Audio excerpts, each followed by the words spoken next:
Hello, everyone. My name is Mark Faust, and I'm the founder and CEO of the Barrax Company.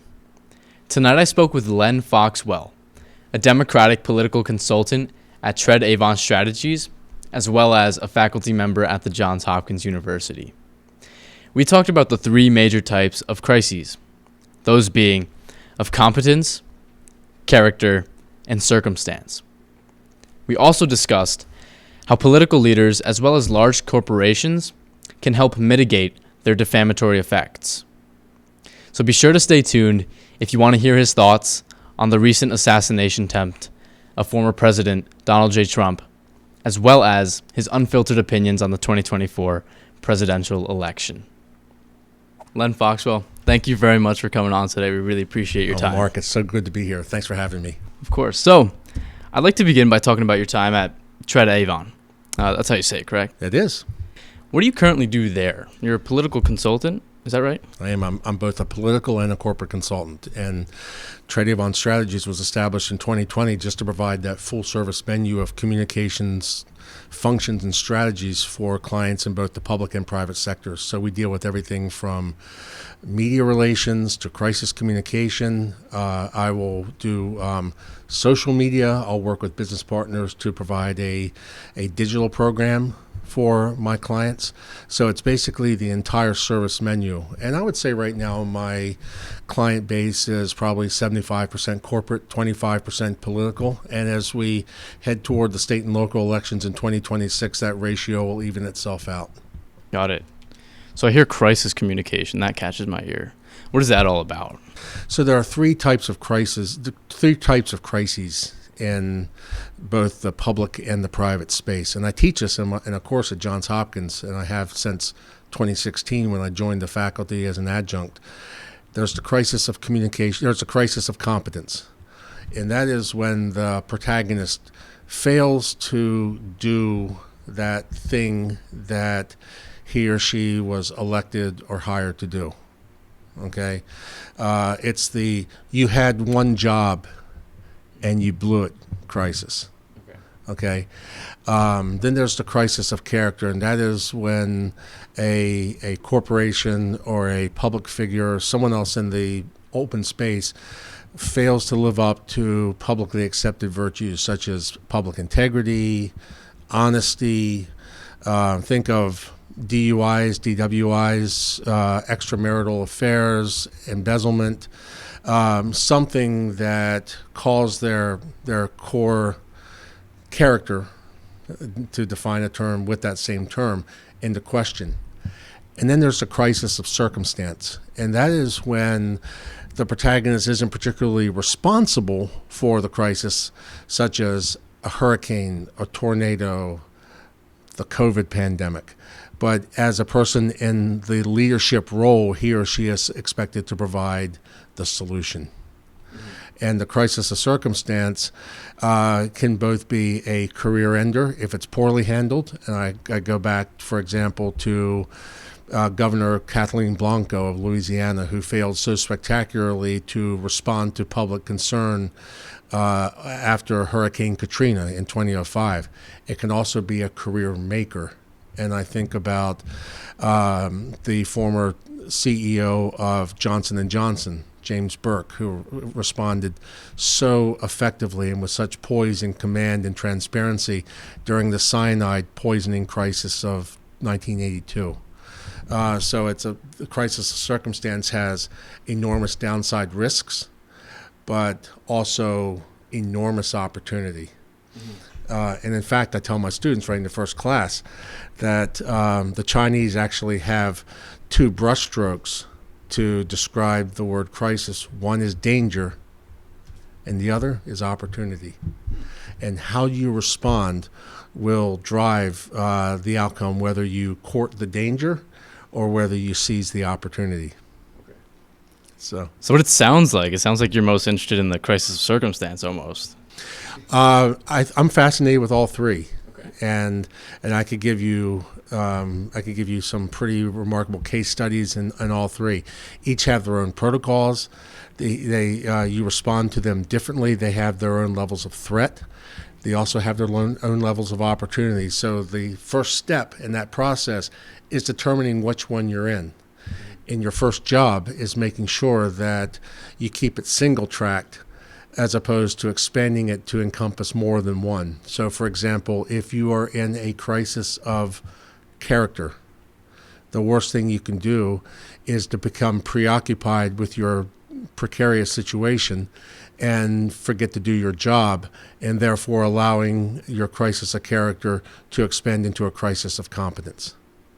And similarly, if you are in a crisis of competence, and I'm thinking about the issues surrounding the Secret Service now and the aftermath of the unsuccessful but terrifying assassination attempt on President Trump, where by virtue of their lack of response, their stonewalling, their that natural inclination to go into the bunker and not communicate with the American people who expect answers, they allow the crisis of competence to expand into a crisis of character, because it says something about the protagonist's commitment to transparency and openness and honesty.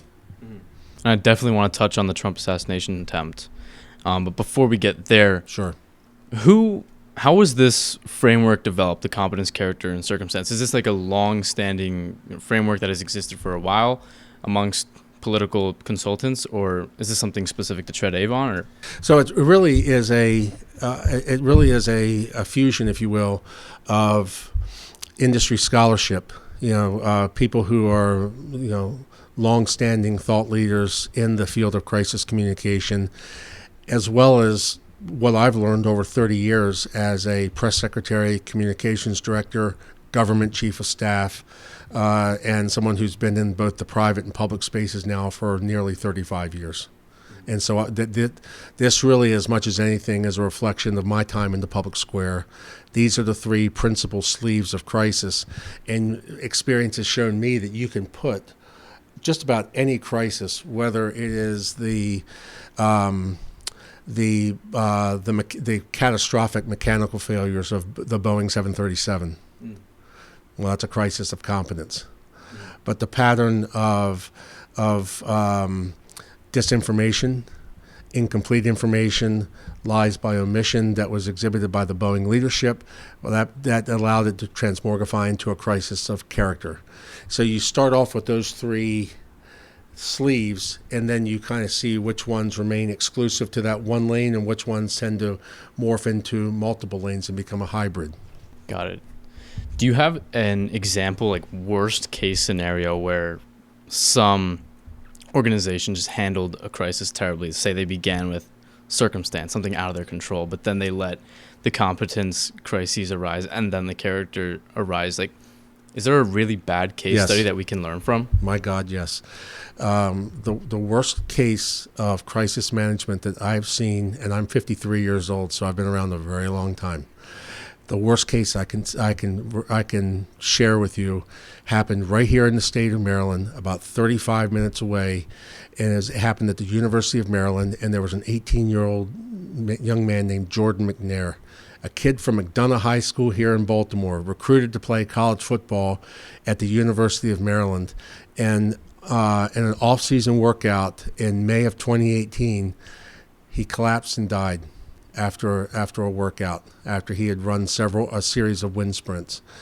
And so the first top sheet take is that there was a crisis of circumstance, right?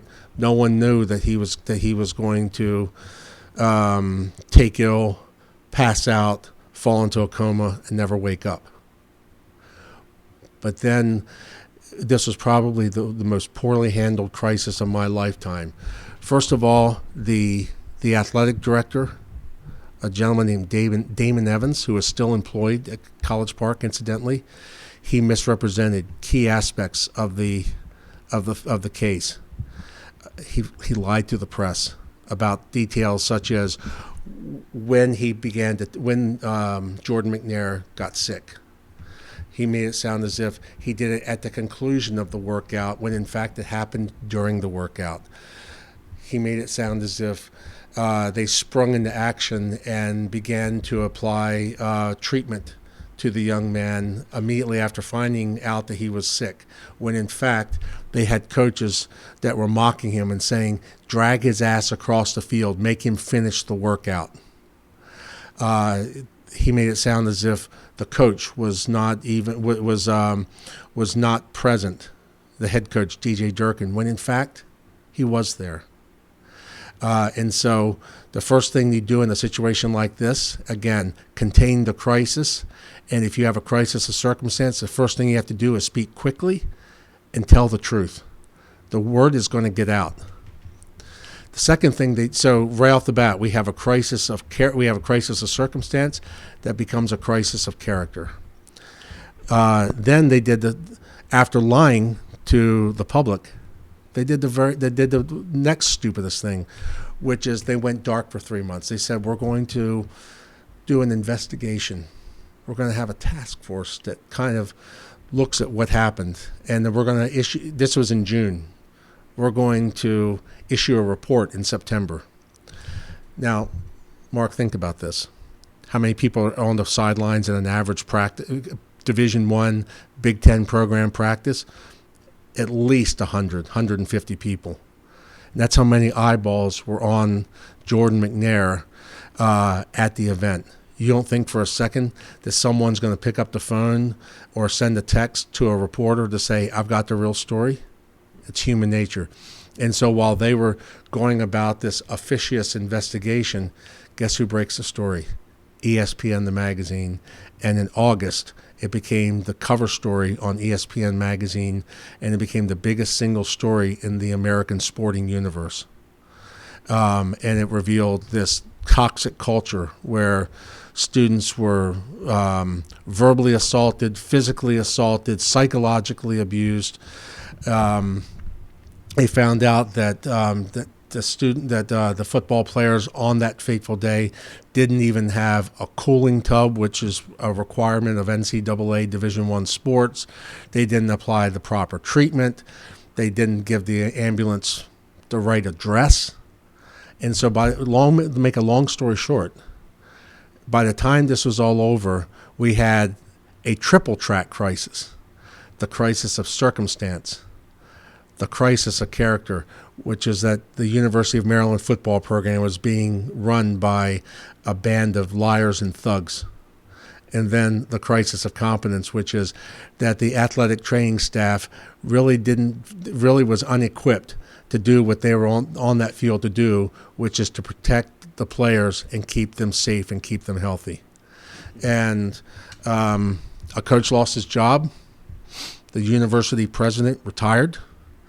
And the institution suffered extraordinary reputational damage that it richly deserved. I could give you 1,000 crises. That's the worst one I've seen in my lifetime, because a young man died at the age of 18 because people didn't do their jobs. And that's a freshman, first-year college student. Yeah. Wow. I'm a dad. I have a son who plays 2 high school sports, and I've laid in bed at night and I've thought about it over the years. What would happen if I were to send my son to a college of any level, D1, D3, doesn't matter, to play sports, putting my trust in trusted and capable professional, coaches and staff to take care of him, and then he ends up on a concrete slab. I couldn't live with myself. And that's what happened to the parents of this kid. Yeah. And so my goal with all these examples is not just to give my students history lessons.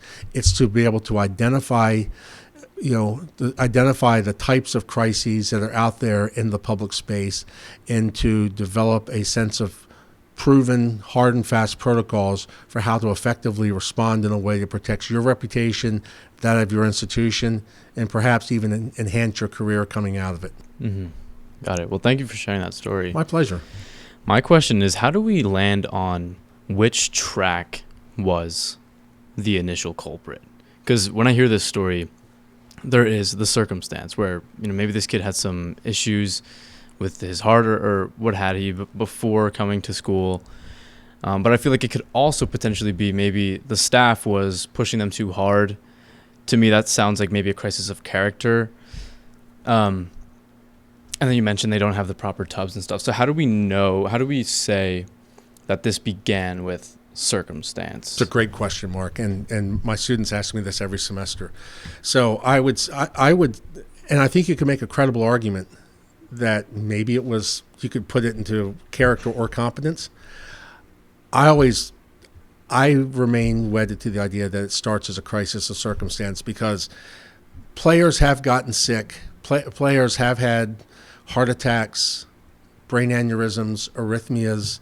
There have been fatalities on the field of play and on the courts of play for as long as there's been competitive sports, right? And we've seen them. When I was growing up, one of the best basketball players in the nation, Hank Gathers, of Loyola Marymount, collapsed and died during a conference title game. Okay, so it happens. There was no evidence leading up to the crisis that happened to McNair that he was being treated any better, any worse than any other kid. So I believe that the first step, the initial action itself, was a crisis of circumstance. I don't think that there was any malevolent intent. Certainly, I'm not willing to say that the coaching staff set out to kill a young man that day. And there was no evidence that the workouts to which he was being subjected were outside of the team's normal course of training.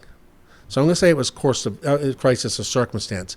But then what happened in the immediate aftermath when they didn't have a cooling tub, when the science tells us that 100% of cases, a case of heat stroke can be alleviated by submerging the victim in an ice bath.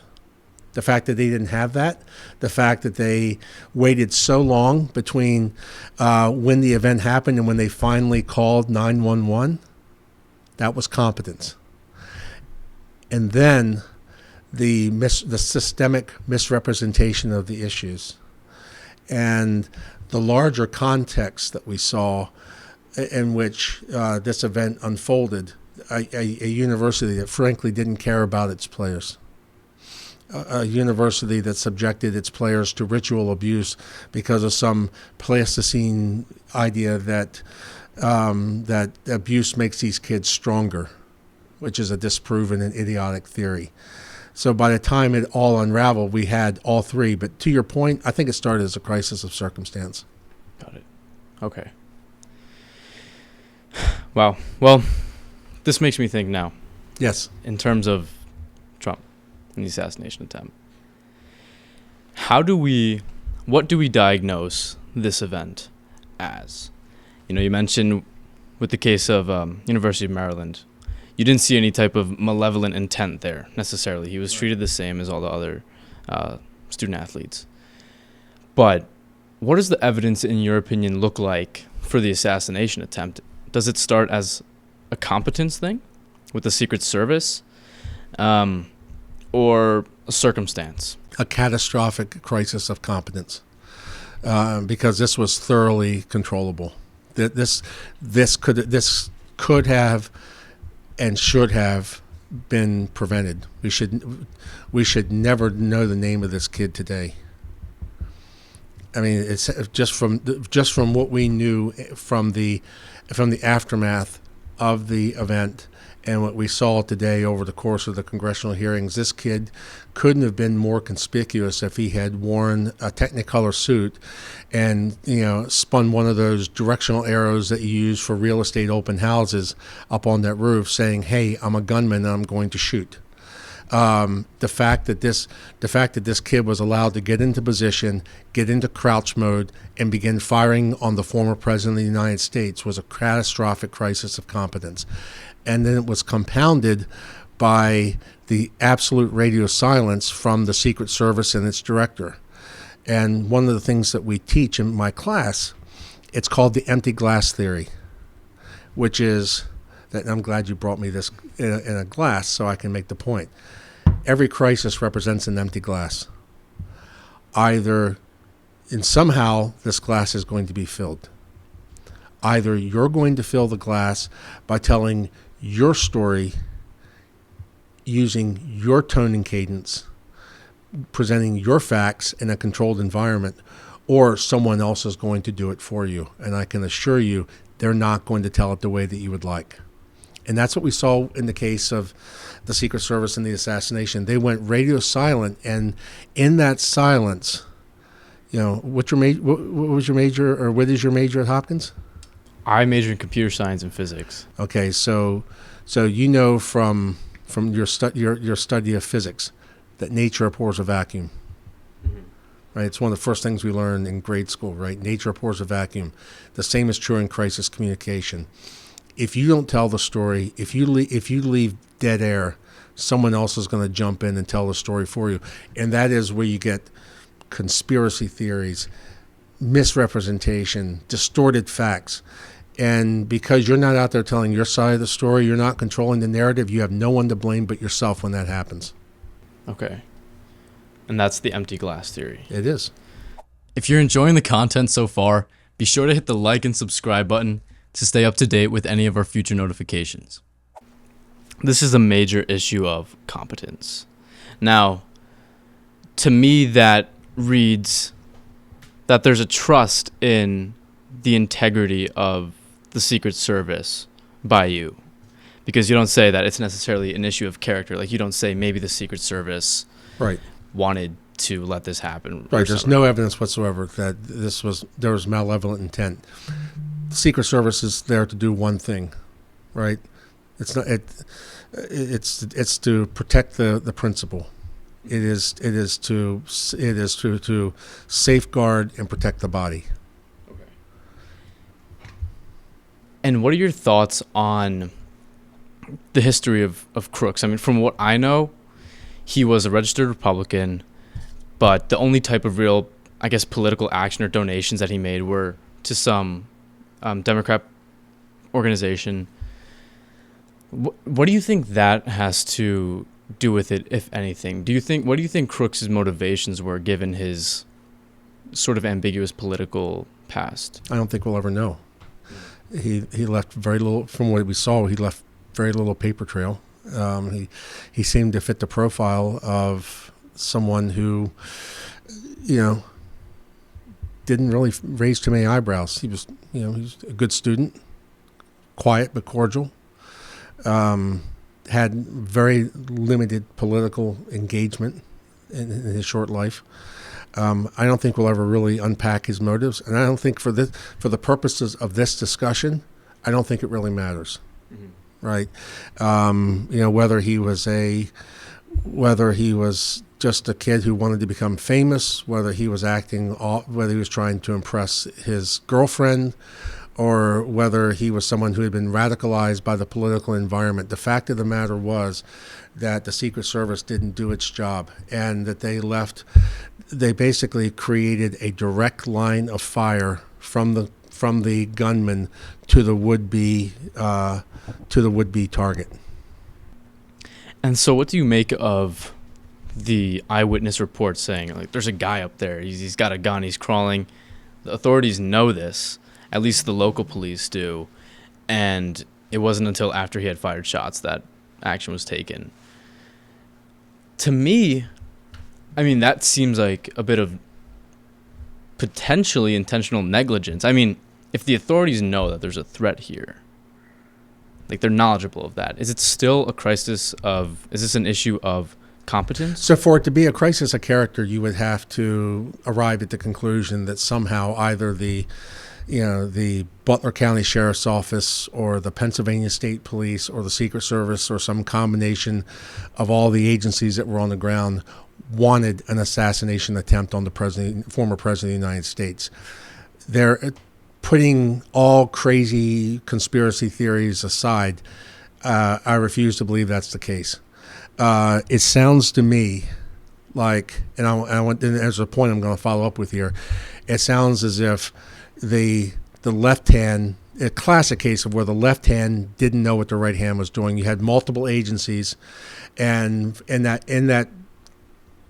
crucible, in that critical moment in which either a life is going to be threatened or an assassination attempt is going to be thwarted, the two agencies were just unable to communicate. And then what was remarkable, and I've seen this happen before under less severe circumstances, where then the Secret Service begins to blame the locals, and the locals begin to blame the Secret Service. My message to the Secret Service is that it is your job to protect presidential candidates and to protect the President of the United States and former presidents at all times, period, full stop. That buck rests with you.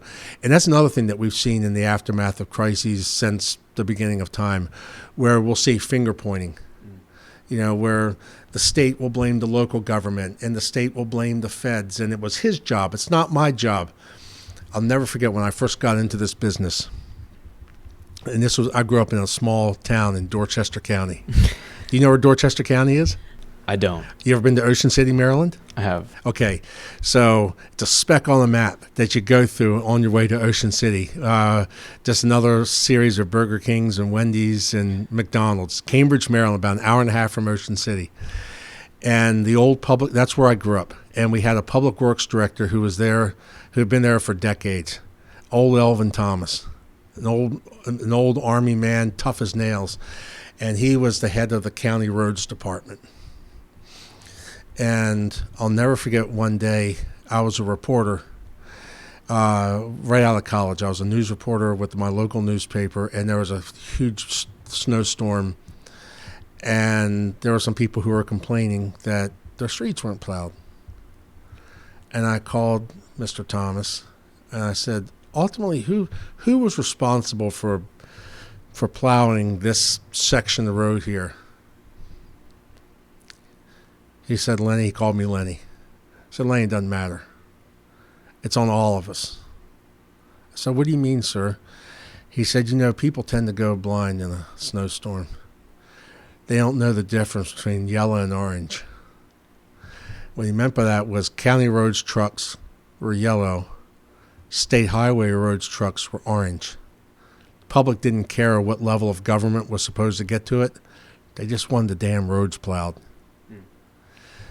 So the worst thing you can do in the aftermath of a crisis is to start blaming other people and to start finger pointing to the other guy, because the public doesn't care. All they know is that they're using their tax dollars, they're spending their tax dollars, putting a check in the mail every year or so with the expectation that someone's going to do the job. Mm-hmm. And when that job doesn't get done, they want answers. Mm-hmm. And they're going to blame everybody until they get them. Mm-hmm. Okay. So instead of finger pointing, what would you say is the best way to go about it? Just take accountability, even if, maybe all the evidence is not in your favor? What's the best way to go about it? I'll give you an example. Several years ago, and I don't know if you remember this, Mark, but there's a case in Philadelphia where there was a Starbucks where and I may have some of the tertiary and secondary details off it a little bit, but I think you'll get the point, where there were a couple of people of color sitting in the Starbucks. Okay, what the coffee house mentality is. It's where you go and you plug in a laptop and you can sit for forever and just hang out and what have you. And these two people of color were in the Starbucks and they wanted to use the bathroom. And they were denied entry to the bathroom because the assumption was that they were homeless people or whatever, some racist stereotypical trope, right? And it was all because it was 2017, 2018. It was recorded, it got out to the world, and there was considerable outcry. Starbucks jumped on it right off the bat. I mean, within hours, and said, no two ways about it. We screwed up. This was a bad mistake. I'm sorry. We're sorry. And not only did they apologize, but they said, we're going to do something different. Instead of just saying we're sorry and hope it never happens again, we're going to make sure that it never happens again, because for one day, we're going to shut down every Starbucks in the United States for mandatory sensitivity training. We're going to walk the walk because it's not good enough to say we're sorry. We never want to have to say we're sorry again because we don't want this to happen again. And then the public's, and then once you say, I'm sorry, and you follow up with meaningful actions to demonstrate that you are truly contrite, there's nowhere else for the public anger to go. I'll give you another example. You a basketball fan? Used to be. Do you remember a few years ago when Zion Williamson was playing at Duke and he had this big game against North Carolina? It was on national TV. And it was the biggest game of the year. Obama was there, governor of North Carolina. Everyone was there, right? Tickets selling for $5,000. And 37 seconds into the game, Duke versus Carolina, Zion Williamson, the number one player in the land, his shoe explodes. Oh, yeah. Do you remember this? Yep. His shoe just basically blew apart on the court, and he twisted his ankle. This was a Nike shoe. Well, that's a classic crisis of competence. Nike has one job, to produce a sneaker that doesn't blow up on the court in the middle of a Division I college basketball game. So everyone's going crazy. Stock price is plummeting. Everyone's having a field day with it. Adidas is just licking their chops. Here's what Nike did. Number one, they said, we're sorry. We are very concerned about this. This should never have happened. So number one, they apologized. Then number two, they quickly responded. They sent their top executives from Portland, Oregon, down to Durham, North Carolina, to personally meet with Coach Krzyzewski and Zion Williamson to show just how much the relationship matters. And then they sent these poor bastards from Nike then overseas to China, where they personally oversaw, with their own eyes, the construction of a new shoe that is specifically tailored for a player of Zion Williamson's size and force. Now, did they really need a bunch of guys wearing suits as nice as yours going over to Beijing somewhere to watch the shoe? Probably not, right? They're not putting aglets on the laces themselves. It was done to send the message that we're not just sorry, we're going to back it up with real action. And people got the sense that they were serious about it. Came back with a better shoe. Zion Williamson marches through the NCAA tournament, becomes a number one draft pick that summer, and signs his shoe deal with Nike. That's the way you respond to a crisis of competence. Wow, that's a great story. That really is. Now, how does the Secret Service then back up? What are steps that they can take to show that they're going to reform? Well, they're going to have to. They're going to have first and foremost, they're going to have more people on the ground. They're going to have it's bodies, bucks, and tech. They're going to have more people on the ground. So, and I think they're already showing this. I mean, the Trump events used to be kind of freewheeling events, be out in the field somewhere or some fairgrounds, and people just flow in like they're going to an old tent revival. Well, now they're going to have to go through single file, single point of entry, single point of exit, just like almost like you're going, through a TSA screening to go to get on an airplane. So you're going to have more bodies on the ground. You're going to have far stricter policies and procedures. You're going to have technology there like magnetometers, screening devices, wands that maybe they had been lax on in the past. And they're going to have to invest more resources to not only protect Donald Trump, but also Kamala Harris, the presumptive Democratic nominee, and Robert F. Kennedy. I mean, that's the other thing where the Secret Service where the administration was denying Secret Service protection to Robert F. Kennedy Jr. Now, putting aside whether we believe and whether we support RFK Jr.'s politics or not, I think he's a nut job. But the fact of the matter is, he is an announced candidate for president of the United States with a significant base of support in this country. He comes from a family where his father and his uncle both fell victim to assassins' bullets. So there's going to have to be a demonstrated, renewed sense of seriousness about the way they protect these figures who are entrusted to their care.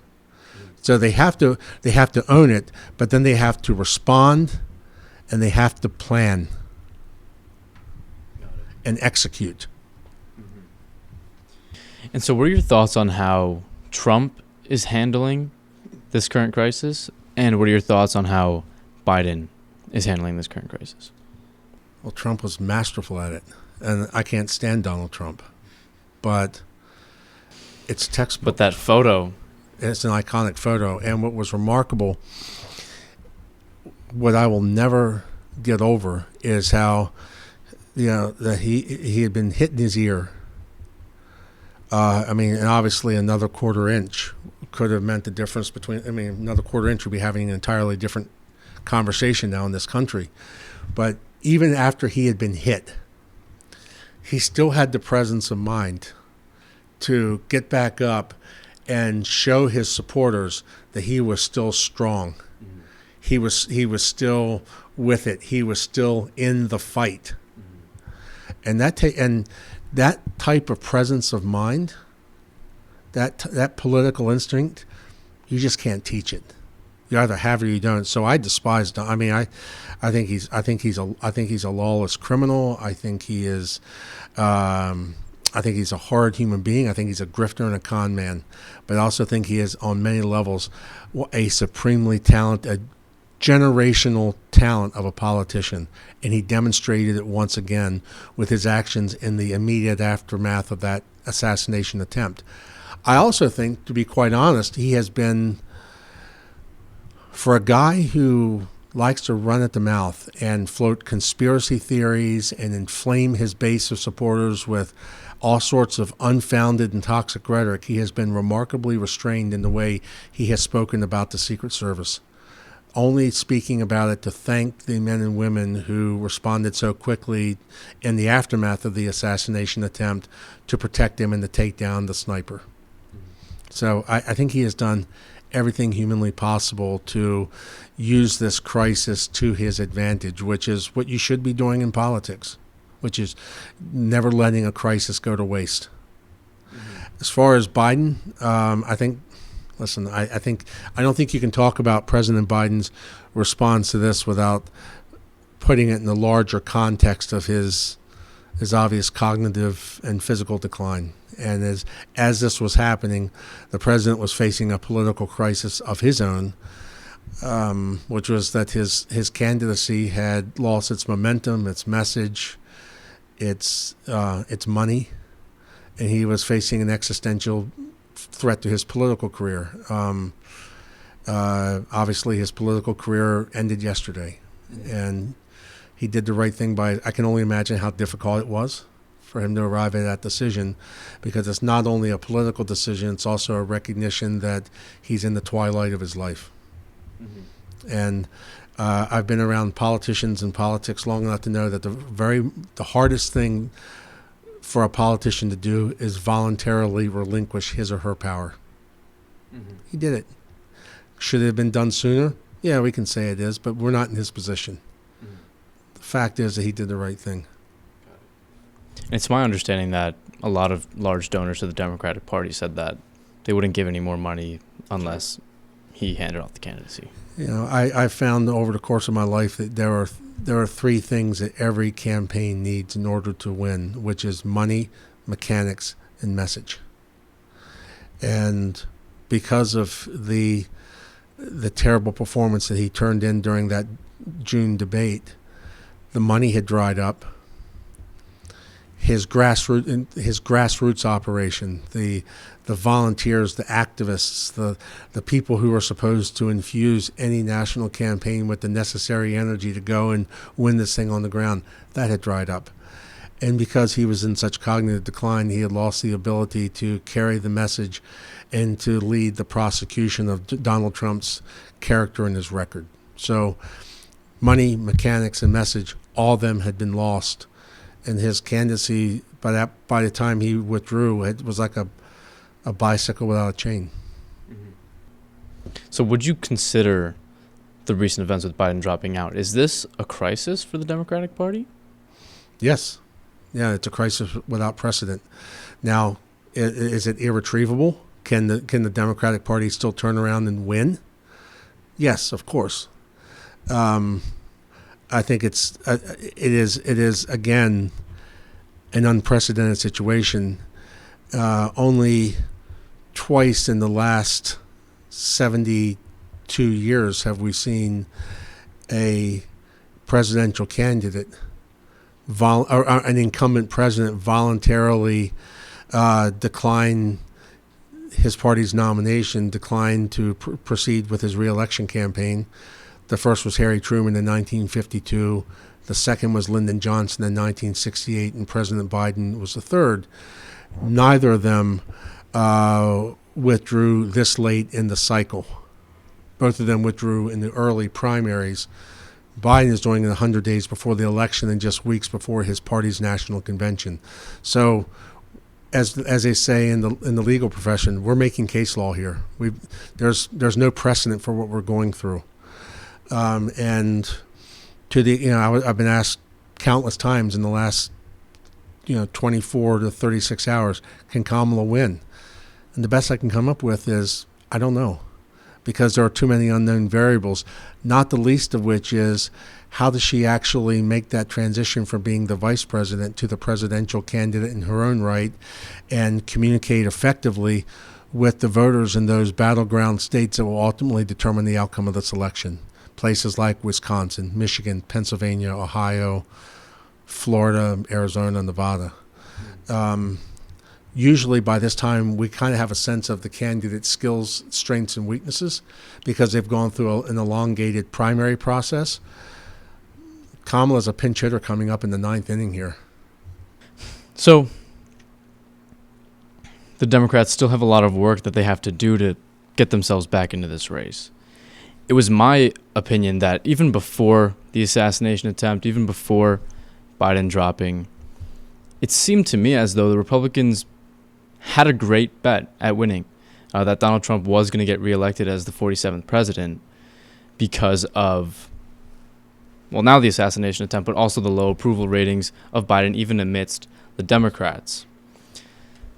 Now it just seems as though the Republicans might be starting to run away with it in my eyes.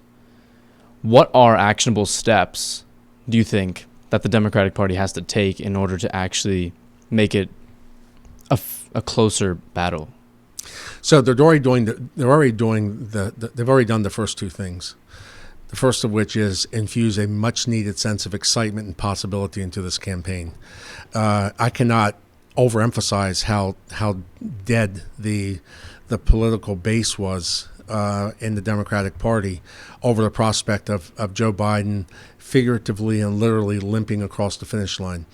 So there's a sense of energy, there's a sense of excitement. To borrow a term from football, the crowd is back in the game. And you're seeing that excitement at the net roots, the grassroots, with younger voters, with women. Second thing is that they're raising a pile of money. Those wallets that had been slammed shut for Joe Biden are now reopening with Kamala in a big way.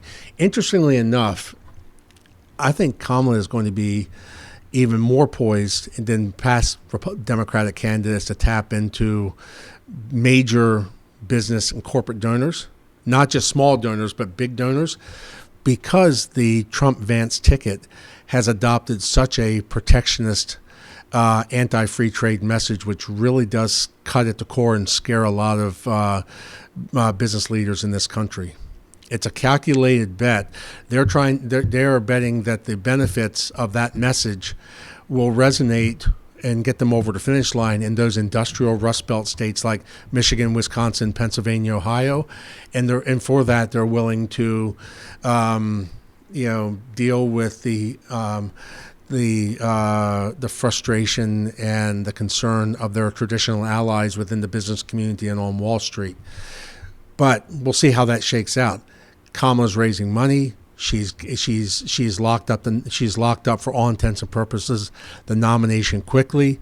She has energized the base to a point that I haven't seen it energized in a very long time. And so there's a big sense of moment. Ultimately, what's going to happen is the Democrats are going to have to control the narrative. Once this souffle settles back down and the race returns to its core fundamentals, the Democrats are going to have to regain control of the narrative, regain control of the message, that a Republican win in November. Forget the highfalutin talk about democracy being on the ballot and all that. It is, but polls have shown that doesn't necessarily move voters. That this ticket, Trump-Vance, they are going to shut down and they are going to slam the door shut on the most fundamental freedoms and liberties that the American people, and in particular women in this country, have taken for granted for generations. They are authoritarians. They are radicals, and they are going to take us back to a way of life that none of us have seen in our lifetime. Now, the Republicans are going to fight for their control of the narrative, which is that under Biden-Harris, we have rampant inflation, we have economic uncertainty, which is debatable, but we have economic uncertainty, and we have a war and a state of crisis. Whether it's in Gaza, whether it's in the Ukraine, and we have a crisis without precedent on our southern border. And so it really is going to come down to who is going to be able to maintain the message discipline and who is going to be able to synchronize the message and the boots on the ground with the advertising and the air war that is going to flood the airwaves in the closing weeks of this campaign. And so then what do you think is the biggest point of contention right now politically? Could it be the border? Is it foreign affairs with Gaza and that stuff, or economic policy? What do you think it is? I'm one of these people, and I'm a student and I come out of the 1990s generation of politics. I think that at its core, all politics is economic. Politics is economics, and economics is politics. And my concern for my party, and I've said this until I'm blue in the face, so thank you for listening to me on this,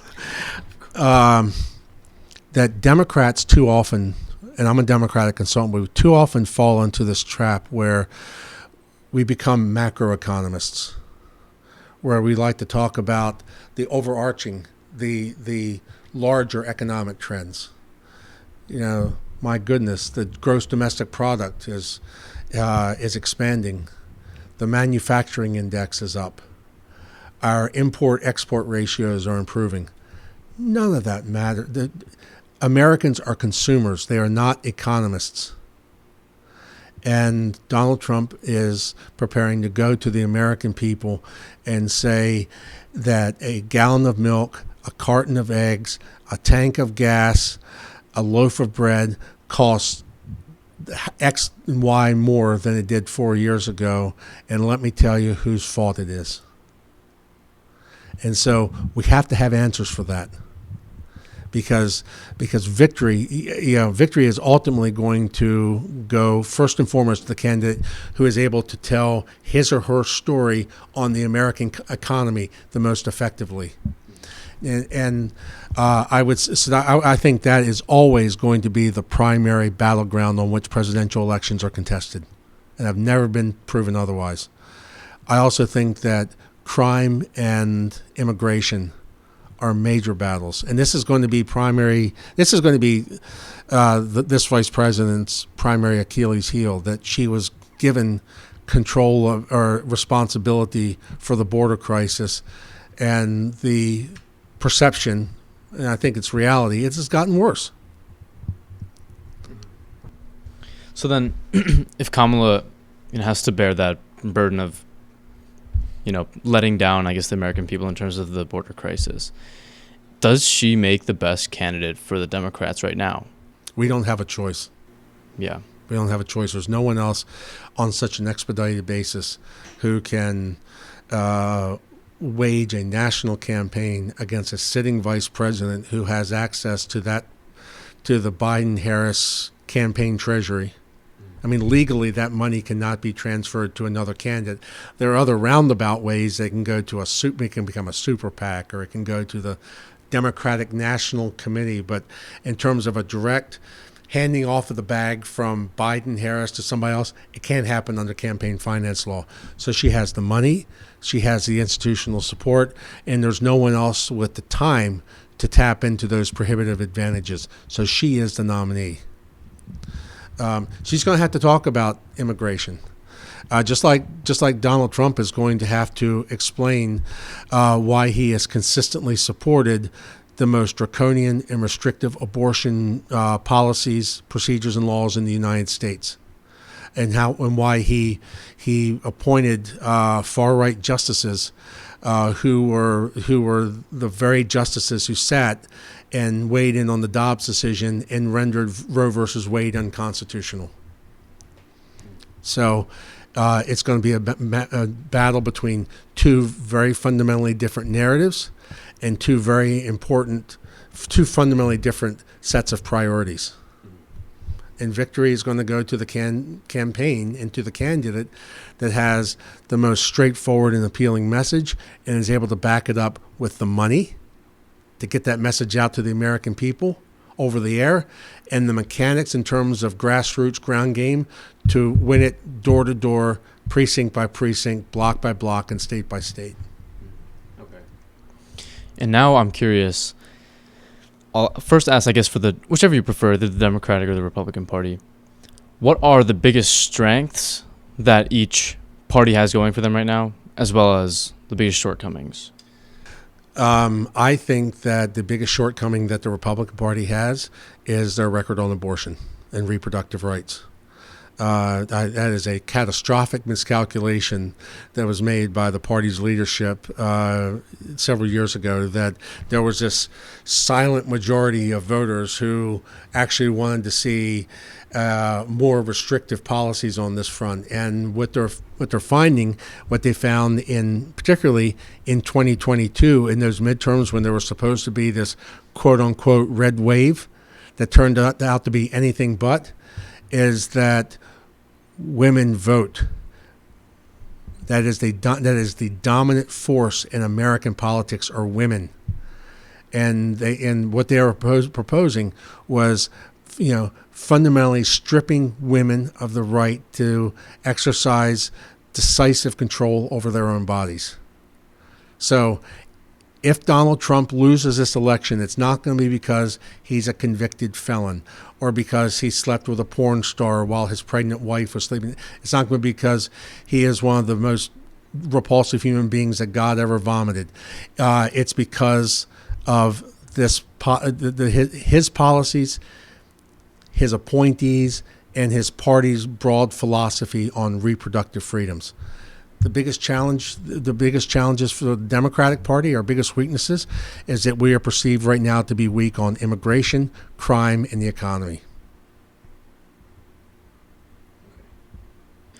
And then strengths for both parties. The strength is, speaking broadly, I will say that the biggest strength that the Republican Party has. And I'm not just talking about this election, okay? I'm gonna take a step back and just look at the party from outside of the looking glass. Is that for as long as I can remember, the Republicans have always paid better attention to building their bench. They have been more effective at recruiting candidates at the local level and guiding them gradually up the political ladder. From city council to county commissioner to sheriff to state legislator and then on up, whereas Democrats, because ours is a party that is more supportive of central government and federal government, I believe, we tend to focus more on those federal elections. I remember a time when I was campaigning with my former boss, Peter Francho, who was the state comptroller for 16 years. And we were going to a local polling place on the Eastern Shore, and you've been to vote, I'm sure, and everyone handing out their flyers and their walk pieces, and vote for Mark, vote for Len. And here was a piece from the Democratic Party. It just had vote for Barbara Mikulski for U.S. Senate, vote for Martin O'Malley for governor, vote for Frank Cradaville for Congress. He was the guy who was running at the time. The Republican ballot had all the candidates all the way down to orphans court, register of wills, clerk of court, sheriff, because that's how you build a bench. Now, I think the Democrats are catching up. I think they've realized that they have to pay attention to those lower level offices, and that's why we're seeing young emergent stars like Gretchen Whitmer and others. But I think the Republicans have really outclassed us on that in recent years. The biggest strength that the Democrats have is that I think that when we are disciplined and when we are on message, our party is more of the moment.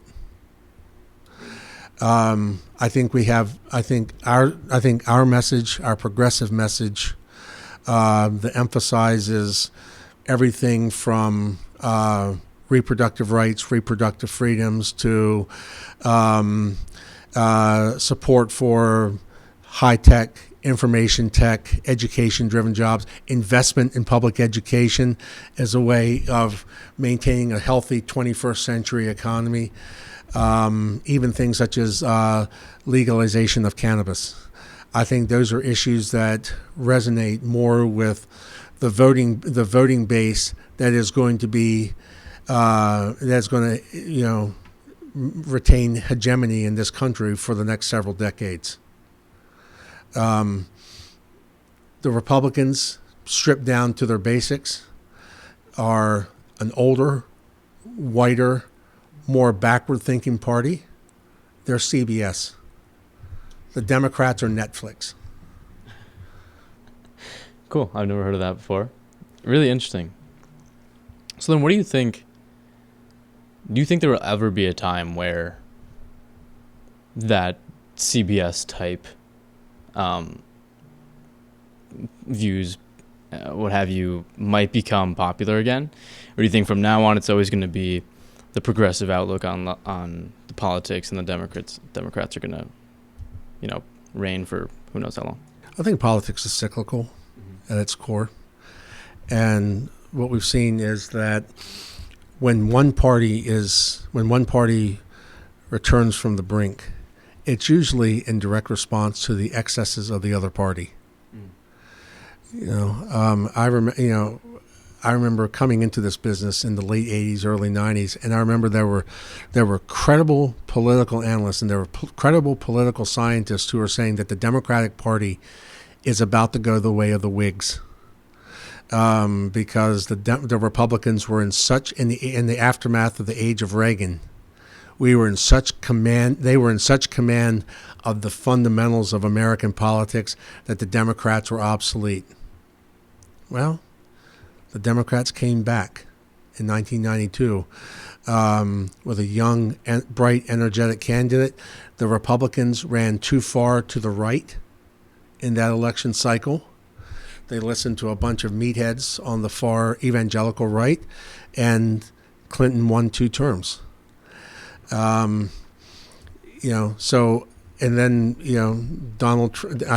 Trump was a response to an inexplicable pattern of overconfidence on the part of the Democrats in 2016, where we were so confident that our party was intellectually superior, our party had the benefit of moral superiority, and so that whenever those voters in flyover country disagreed with us, who knew better, knew more, were smarter, better educated, well, they must not only be wrong, but they are somehow flawed or immoral or incomplete.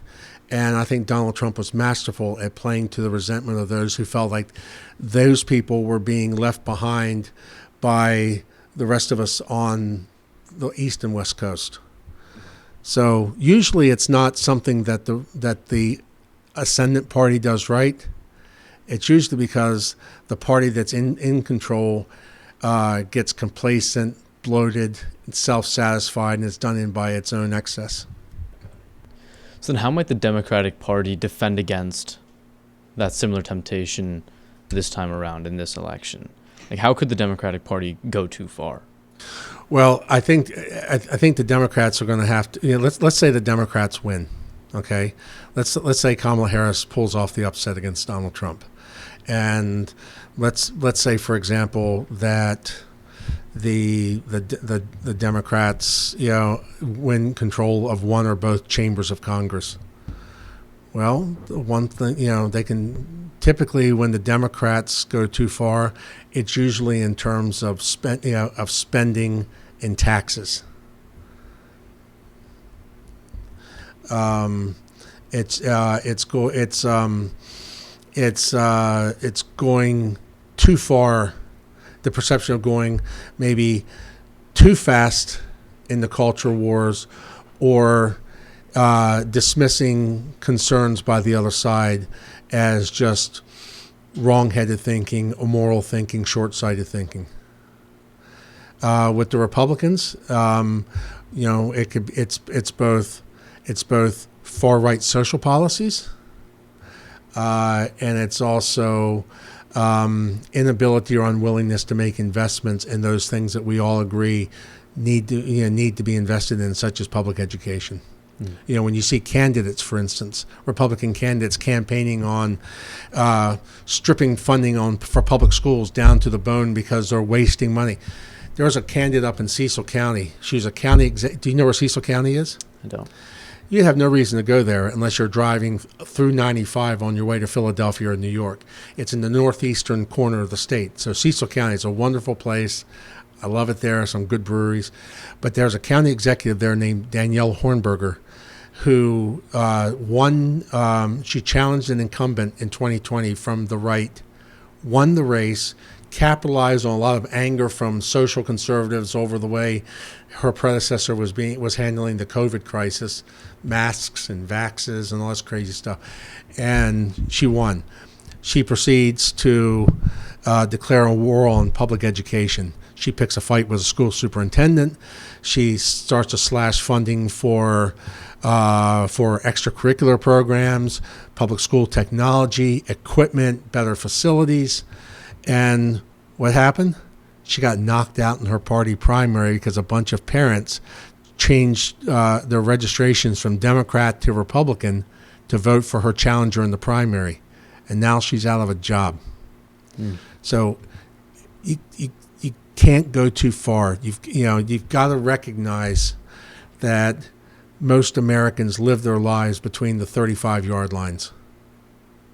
And if you're a politician who is just constantly focusing on appeasing those far left or far right extremists in the red zone, you're not going to last very long on the big stage. You can win smaller races, but you can't win the bigger races. Okay. So, to start to wrap things up, I'd like to know your thoughts on what the country looks like going forwards. I mean, we're obviously at a point in time where it seems like both parties are trying to appeal to the red zones, the people at the far ends, and we see just increasing polarization. What does maybe the next decade or 2 decades look like for the country? I mean, do you have hope for reunited states of America, or do you think that things could get crazy with some type of Civil War II type thing? What are your thoughts on where we're going to be? So I think that's a great question. And I don't think that the objective in our democracy, and again, you'll hear people say, well, we're not a democracy, we're a republic, but we are a republic with democratic tendencies and democratic characteristics. So I say we're a democracy. The objective is not unity, because that suggests uniformity of thought. I think what's necessary is for us to be able to manage our differences and our dissent in a more reasonable way. I teach my class at the outset of every semester that one of the most chilling statistics in American public life today is that nearly 4 out of 10 Americans right now, and this is according to the Pew Research Center, believes that violence is an acceptable solution, if necessary, to resolving our political differences and to achieving our political objectives. That's chilling. That's how you get some kid on a roof shooting at a presidential candidate. Okay? So it's not necessarily unity, but we have to get back to the ability to have legitimate differences, legitimate policy debates. And right now, we are structurally incapable of it. And I'll tell you why. There are two things that are happening in this country. One is the corrosive effects of redistricting, where instead of the voters picking the politicians are picking the voters. What happens every 10 years based on census data is a bunch of self-interested politicians go into a back room. They look at their state's political map and they say, I want my district to run down here and go across this reservoir and pick up this high school because this is the district I like. Because I'm a Democrat and these are mostly Democrats. And then you'll have a Republican do just the opposite. And so what happens is we have deep blue districts and deep red districts. And the Democratic candidate only has to get reelected by appealing to Democrats, and the Republican only has to be reelected by appealing to Republicans. And the only way they lose is if they are outflanked on their left or right. So we need to number one, we need to have an independent redistricting process.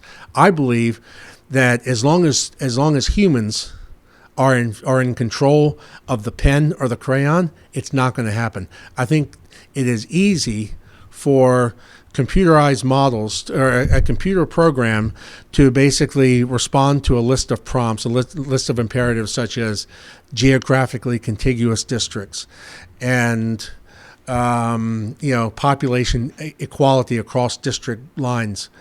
They can draw districts that make sense and reflect the general balance within the broader population. So that's number one. Second thing is our plurality-based voting system right now is oriented in such a way that you, Mark, can run for office, and if there's 8 people on the ballot, you only have to get a win number of like 25 to 27%. And that means you can find your most extreme voters that you know are going to get to the polls, even if it's 112 degrees outside or if it's a foot of snow on the ground. Those people will get to the polls because they are the most radical and mobilized voters. Okay? So you win, but then you're beholden to those voters, and that informs your radical approach to your job as an elected official. I think the solution to that is something called ranked choice voting.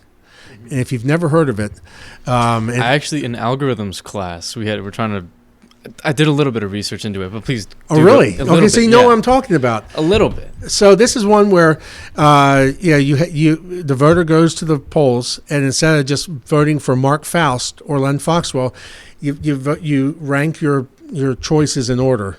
This is my first. Mark's my first choice. Len's my second choice. John Smith is my first choice. Susie Jones is my fourth. And the fourth place finisher is disqualified, and her votes are distributed among the top 3. And then the third place finisher is disqualified, and his votes are redistributed among the top 2. And this process goes until somebody gets to 50 plus 1. And what that means is you have to, number one, campaign on a broader set of issues, because you're going to have to earn the support of a true majority of voters, not just a small sliver. You're going to have to campaign positively, because even though you and I are running against each other, you may need my voters at some point in the process, and vice versa. So what it does is it creates better candidates, more positive, healthier campaigns, which leads to better government in the long run. So I think there are, if we're talking about a way to improve the quality of our public discourse and improve the caliber of the people who seek entry into our public life. Those are two things, two easily achieved political reforms that we ought to be looking at. The challenge is that in order to do this, you have to get this approved by politicians who are doing just fine the way things are. And the two things that politicians love more than anything else are predictability and control on election day. So the mechanisms are easy. The political will to do these things, quite difficult. But I think that is ultimately, this and a few other things we could talk about are essential to our survival as a political species. Got it. Yeah. No, that came up in an old class of mine, ranked choice voting. And I heard about the premise of it. I was like, this was before I really knew about the whole election process that we have in place today. And I was like, yeah, this obviously makes sense. So like, we're probably doing this right now. Like, this makes sense. Like, and then I heard like, no, we're not doing this ranked choice voting. And you're saying that it's because that those who would approve putting in place such a practice are doing just fine with the current system that we have in place. Absolutely right. They were elected under the old system. Thank you very much. And I think Delegate Foxwell, think that we're doing just fine. Thank you very much. And I've been doing just fine over my 28 years in public office. And again, it goes back to what I was saying earlier, which is the hardest thing to get a politician to do is to voluntarily relinquish power. This puts the incumbent politicians at risk. But you're seeing it in some states. Alaska is doing it. It's how Sarah Palin got beat by an extremist Republican. Sarah Palin got beat by Mary Patola, who is a moderate Democrat who actually campaigned on real issues that matter to real Alaskans, as opposed to whatever crazy talk Sarah was talking about out there. So it works when it's put into practice. The challenge is putting it into play. And by the way, before I forget, Mark, let me just say, this is the absolute. I've been doing these podcasts for years. I've been doing interviews for 30 years. I don't think I've ever had a better experience than this one. These are good questions. You are singularly gifted at this, and I hope you do this as a career, because you're really good. Thank you, Len. I really, really appreciate those words. Those make my year. Thank you, man. All right. Well, Len, been an absolute pleasure. Pleasure's mine. Thank you so much for coming on. We wish you the best of luck with the rest of your work. Thank you so much, Mark. Take care.